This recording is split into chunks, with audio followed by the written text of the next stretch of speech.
আসলে আমরা বলতে বলতেই ক্লান্ত হয়ে যাচ্ছি, কিন্তু যাদের উদ্দেশ্যে বলছি তারা ক্লান্ত হচ্ছে না, তারা তাদের কাজ করেই যাচ্ছে। দর্শক, অত্যন্ত দুঃখের সঙ্গে বিএনপির ভেতরে যে সংঘাত চলছে এবং সেই সংঘাত আমি বলছি যে দাবানলের মতো ছড়িয়ে পড়ছে। একদিন দুদিন পর পরই মারা যাচ্ছে সেই সংঘাতে।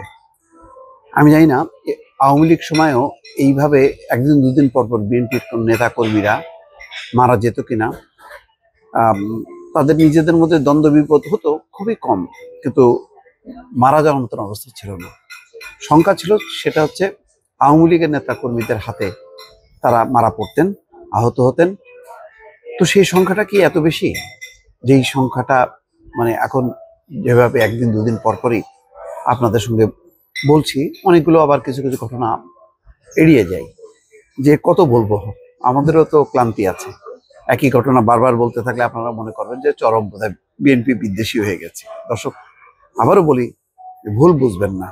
দেখেন, এখন যে ঘটনাটা বলছি সেই ঘটনাটা কত ভয়াবহ। চুয়াডাঙ্গায় দুই পক্ষের সংঘর্ষে বিএনপি নেতা নিহত।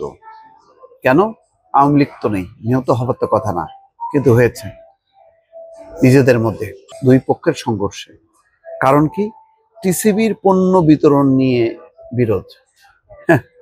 সরকারি টিসিবির পণ্য, সেখানে তারা সেই পণ্য বিতরণ নিয়ে বিরোধ। সরকারি পণ্য বিতরণ হবে, বিরোধটা শুরু হয়ে গেল বিএনপির মধ্যে আভ্যন্তরীণ। কারণটা কি? চুয়াডাঙ্গার সদর উপজেলার তিতুদহে বিএনপির দুই পক্ষের সংঘর্ষে রফিকুল ইসলাম রফিক নামে এক বিএনপি নেতা নিহত হয়েছেন। শনিবার সকাল 11টার দিকে এই ঘটনা ঘটে। স্থানীয়রা জানায়, টিসিবির পণ্য বিতরণকে কেন্দ্র করে দুই পক্ষের সংঘর্ষের ঘটনা ঘটেছে। এই ঘটনায় আরো দুজন আহত হয়েছেন। নিহত রফিকুল ইসলাম রফিক চুয়াডাঙ্গা সদর উপজেলার তিতুদহ ইউনিয়ন বিএনপির সাবেক সাংগঠনিক সম্পাদক। এ বিষয়ে চুয়াডাঙ্গা পুলিশ সুপার খন্দকার গোলাম মাওলা সমকালকে বলছেন, একজন নিহত হয়েছে বলে জেনেছি। খবর পেয়ে ঘটনাস্থলে পুলিশ পাঠানো হয়েছে। কী কারণে হত্যাকাণ্ডের ঘটনা ঘটেছে তদন্ত করার পর জানা যাবে। দর্শক, কি আর জানা যাবে? জেনেই বা কি লাভ? হয় টিসিবির পণ্য বিতরণে এক পক্ষ যেভাবে চাচ্ছে আরেক পক্ষ সেভাবে চায়নি। এই তো, এইসব তুচ্ছ ঘটনায় আসলে বিষয়টা তা না। বিষয়টা হচ্ছে এখন আধিপত্যের লড়াই, এখন ক্ষমতার লড়াই। ওই অঞ্চলে নির্বাচন হবে, ওই নির্বাচনে একাধিক প্রার্থী, সমস্ত প্রার্থীরা এক একটা বলয় তৈরি করছে, তার শক্তি বৃদ্ধি করছে এবং দলকে জানানোর চেষ্টা করছে যে আমি অপ্রতিদ্বন্দ্বী, আমাকে যদি প্রার্থী করা হয় আমি জিতব।